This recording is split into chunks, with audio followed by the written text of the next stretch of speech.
Well, today marks the 6-month anniversary of my very first nurse practitioner job. And certainly in this 6 months, my perceptions of the career, my perceptions of the job, and the organization have clearly evolved. So I thought I'd take you along today, and you can see kind of where things are now that I've settled into the job, and give you some thoughts on what I like, and maybe what would have done differently. All right, come on, let's get started. Okay, so it's about 7:30 or so. I'm on the way into the clinic. Normally, my first appointment is around 8 a.m., and I try to get there by 7:30, and I'll explain more about that once I do get in the clinic. This morning, my first appointment is not until 8:40 a.m., so I actually spent a little time preparing to do this video this morning, so and I didn't need to be there quite as early, so I'm going in just a little bit later. I'll probably get there about, looks like GPS says, about 10 till 8, which is great. It's only about a 15-minute ride from my house to the clinic, which makes it a lot nicer, and we'll get into the clinic and see what's going on. So as I said, some of my perceptions about the career, about the job itself, and the organization have certainly evolved over the last 6 months, and I'll try to get into that throughout the day. I'm going to take you along with this video through my day to the extent that I can. Of course, I know everybody wants to see, well, what's it like meeting with patients?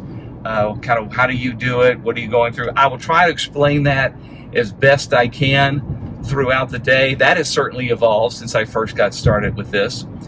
But as you know, because of privacy restrictions, I can't, videotape a patient appointment or anything like that, which I know everybody wants to see. I know I did when I was in school. What is it really like? You'll get a good dose of that in your clinical rotations, and it's not going to be too much different than your clinical rotations. What will be different is that, it's all on the line for you. You have the responsibility to make the diagnosis. You have the responsibility to write the prescription. So, that's a little different than what you'll experience in clinical. But in all, it's pretty much the same, okay? So once I get in, I'll see what's going on. If I can, I'll make a brief note on the video before my first appointment and kind of talk with you throughout the day and how things are going. We'll see you in the next segment. All right, so made it here into the clinic. Just finished my morning huddle with my nurse. Each day we have a nurse that's assigned to us that will bring us a sheet here of our patients that are scheduled for the day. I have 8 patients scheduled today. 2 of them are telehealth. This is a pretty light day for me. The goal is to have, believe it or not, 17 patients scheduled. We had a provider here a couple of weeks ago who had 22 patients scheduled, and I had only like 8 that day, so I jumped in and took some of those patients from that provider. And I'll talk about this later, but this, the scheduling here at this organization is really poorly done. It is 20 minutes for a follow-up, 40 minutes for an intake, and there's some rules that they follow that just are really, really poorly done. So if you've got a full schedule of 17 patients scheduled for the day, if one person's late, your day's off. I mean, and here, I get this. This is going to blow your mind. Here, if a patient is 15 minutes late, the provider is still required to see that patient, even if it's a 20-minute follow-up. Now, so think about it. A 20-minute follow-up and the patient is 15 minutes late. That means you've got 5 minutes left in your appointment time. But wait, it gets even better. It takes at least 20 minutes from the time the person walks through the front door before they get to my office. Once they go through all the check-in, the nurse triage, updating medical records, updating prescriptions, all that type of stuff. So the appointment's over for 15 minutes by the time you see the patient. And it's just a really tinker toy operation. It's, the scheduling here has really taken the shine off of the organization. But in any event, so I have 8 scheduled today, which is considered a light day. And usually 20% don't even show up. So we've got that to look forward to. My first patient is already in with nursing, and they're doing their triage and everything and getting them ready to come see me. This is a follow-up appointment.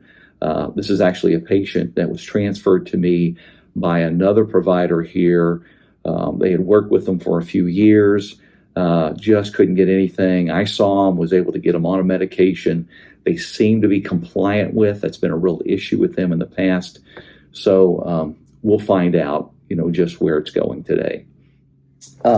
What I like to do is the day before I go through all my patients scheduled the next day, and I make notes here about the patient. I want to make a note for when I last saw them. I want to make a note for what prescriptions they're on, when they were last prescribed, when they're going to need a refill. And then when I talk with them, I make notes as well. I'll talk more about documentation, but I don't like to be typing on the computer while I'm talking to the patient. And our AI documentation system has been a godsend to be able to let me do that. And again, I've got to get ready for this patient here. I'll explain more as the day goes on. Okay, so hang on. I'll try to give you a follow-up after I finish with this appointment. Okay, so I finished with that patient. That was a nice one, nice patient to work with. She's being compliant with her medications. She's doing really well. I was able to get her in to see one of our therapists. She's in EMDR therapy. We talked about how that's a difficult therapy to go through, but she's seeing the benefit from it as well. So thanks to AI, I will now do the documentation with our AI tool. I really only have to go in and edit the summary just to make sure it gets everything correct and has the tone of what I want for my documentation for that encounter. And then I will get her medication refills in and get ready for the next appointment. So my next 2 appointments are telehealth appointments. Sometimes I have these interspaced throughout my day. We're working to get all of my telehealth on one day of the week. For me, it's going to be Monday. It's still probably going to take a few months to move everybody in that direction, but that'll be a day that I'll actually work from home just doing telehealth appointments. So I'm just sitting here at my EMR on the screen, waiting for notification that the patient is online. Then once they're online, I go ahead and prepare their chart with the templates and things that I'll use, and then we'll have the telehealth appointment. I usually don't prepare the patient's chart for the appointment until I know they're actually here and we're going to have it. If you do it in advance, it looks like the appointment happened, at least in our EMR it does, and then I've got to go through and delete all this stuff. So I actually wait for the patient to be ready before I even open their chart and prepare it for the appointment. Even though I've reviewed it, I reviewed it a couple of days ago to be ready for today. And then now I finished, remember I showed you the bubble, the T bubble that had 9. So I had 9 calls that had come in from my patients. Most of those calls are about refills or questions about medications. So I had to go in and answer those questions, send some refills in where I had communicated with one patient some different changes, some options they had in changing their medication. So they replied back what they thought they wanted to do. So I had to get that set up, give them a tapering schedule, things of that nature. So that comes in and out throughout the day, and I have to handle those when I get a break. But here, after this appointment, I'm going to begin starting reviewing all my patients for tomorrow, so that when I walk in here in the morning, those will be ready to go. Well, as you can tell, it's the next day. Yesterday, when I began recording this video, it really got away from me. I have a couple of patients that are actually children, just some real tragic things that have happened to them that they're involved with. They both at the same time kind of flared up yesterday. So I was involved with a lot of things, talking to school principals, to some other doctors that are caring for these patients, reviewing records, had a conversation with parents, a lot of that going on. So it kind of really took away from the time I had planned to spend on this. But I mean, that's part of it. It's not just coming in and seeing patients. Throughout the day, I've got calls that are coming in.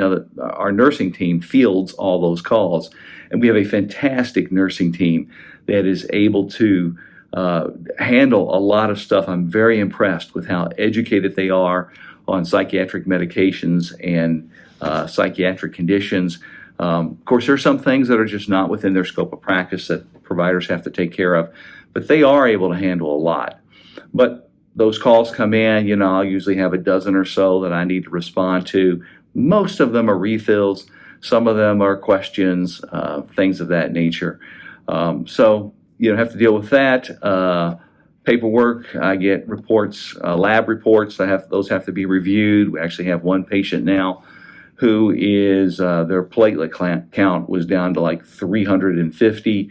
So in the clinic here, I'm fortunate that we also have a primary care medical team, and the patient sees one of the doctors over there. So I'm working with the doctor on how we're going to modify some medications that I'm prescribing that could be contributing to the low platelet count, and putting a coordinated message and plan of action together. So that was going on, and that continues this morning. So today, 8 patients scheduled for today. I just finished one a few minutes ago. My next one had a little break here before my next one shows up, which is a follow-up patient. I think I have a total of 4 intakes today. Those are brand new patients. And I have 4 follow-ups scheduled today. Not everybody's going to show up. That's usually just the way it goes. All right, so as things go on today, I'll share some more with you about how this first 6 months is going, and what I've learned, and what I'm more challenged with, or what I wish I'd known going forward. All right, so it's been a busy day, actually. I've only had one no-show, which is frankly unusual. Just finished an appointment with 2 sisters, ages 11 and 15, depression, anxiety, and that. They're coming from another provider in another part here of the city, I guess because our clinic is less expensive. Pretty run-of-the-mill kind of things. My next appointment will be the last appointment for the day. This is a 19-year-old young man with intellectual disability, ADHD, some other issues as well. He's been on a stimulant medication for his ADHD, but he has had an unusually high blood pressure the last 3 or 4 visits. At the last visit, I reduced his ADHD medication by half. He's coming in today. If he has this persistent hypertension, I can't prescribe a stimulant again. He's going to have to see his primary care doctor to see if they can get this under control. But this is a typical type of conversation that I'll have during the day, and the typical kind of patient that we see here in our clinic. But other than that, it's been a fairly normal day. 8 total patients. I'll end up seeing 7 of them.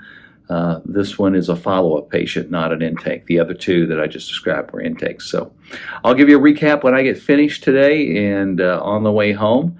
And in the meantime, if you like what you're hearing, think about subscribing to the channel. If you have a question or comment about anything that I put on here, please put those down in the comments. If you've been around this channel for any length of time, I respond to every single one of them. So we'll see how this goes, and I'll wrap up for you after I get done. All right, well, the day has ended. On the way home, stayed a little bit later to get some documentation done. Most days I'm able to get it all finished before I leave. I try to document immediately after the appointment, and having the AI tool is, just a tremendous time saver. So it makes it really easier to get it done. The last appointment was fine. Blood pressure, as I said, was still up So we cut back the stimulant even more, and I really emphasized to the patient's mother that the patient really needs to see their primary care doctor about hypertension. And then she tells me, oh yes, it's really high in his family. They get it young. He's had some relatives that have passed away, even in their 50s from cardiovascular problems. So hopefully they'll get that looked into. After that was over, I had to call a patient. I think I may have mentioned this. We had a patient with a lab value that was really low, so we needed to call the parents and put an action plan in place to address that. Finish up the documentation, and now I'm in the car on the way home. So it's been 6 months. I've learned a lot about being a nurse practitioner. I've learned a lot about being a psychiatric nurse practitioner.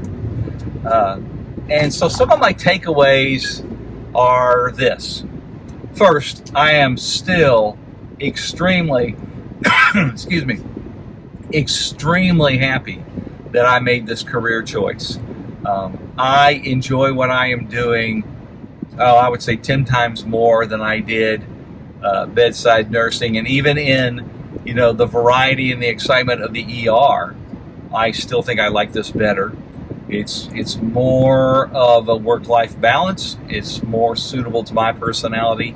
So that's been a big plus. So yes, if that was a takeaway I would have after 6 months in the job, some of you more experienced nurse practitioners may think differently, but I would say I would do it again, and I'm glad that I did do it. Second takeaway is that like any job you've ever had, regardless of what position you're in, there's going to be bureaucracy. There's going to be administration. And I think it's probably more common than not in healthcare, public healthcare systems, hospital systems. The administrative side really doesn't have a lot of connection with the clinical side of things. Our clinic is an example. The administrative, I should say not the administrative, the operations people, particularly the people in scheduling, seem to have a real overlord mentality. I had one nurse practitioner tell me she felt like a doormat for the scheduling people. And I'm not going to get into all the details, but I came into this knowing that we were going to have 20-minute follow-ups and 40-minute intakes. I was a little dubious, a little doubtful that was going to be enough time to give the care that I think we should be giving to our patients. And actually, I was right. I don't think that we can do the best job we can in that amount of time. So my one takeaway from this in advice to any of you is to, when you go interview, make sure that you are asking how much time you have for your patients. If I were to do it all over again, I probably would go to a place that had 30-minute follow-ups and 60 minutes intake appointments. Even in 60 minutes, sometimes it's not enough. I think a lot of organizations get caught up in trying to run the psychiatric side like the medical side, and it just didn't work that way. So, that's one takeaway. I don't think I would ever accept another job that was less than 30-minute follow-ups and 60-minute intakes. And the organization I'm with, fantastic people. I couldn't ask for a better quality of people to work with. Our nursing team is phenomenal. My director is phenomenal. The other nurse practitioners I work with are phenomenal. A lot of like the doctors we work with. So from that standpoint, it's great. There are just a few things that just keep it from being the best place to work. And mostly it has to do with scheduling. And I think that would be the same for all of the nurse practitioners I work with. All right, so I hope this was helpful. Kind of a day in the life, but still 6 months in. So a little different perspective. If you go back and watch the video I did about, my new job, which I'd only been there for a few weeks when I did that video, you might see some difference. I'm certainly much more confident, much more comfortable. So, hey, if you like this video, I hope you'll take a minute to like it and maybe subscribe. It really helps the channel. I'm trying to help new nurse practitioner students kind of get a real world taste of what it's like. If you got comments, leave those. I so appreciate everybody that has, I almost said prescribed to my channel, that has subscribed to my channel. It means a lot. I'm glad that, you know, what I'm doing here is helpful. I haven't made as many videos as I usually do, just been busy. So if you've got some topics you want to hear about, questions you want me to talk more about, more than happy to do that on a video. But until then, I hope I see you in the next one, and thanks for watching.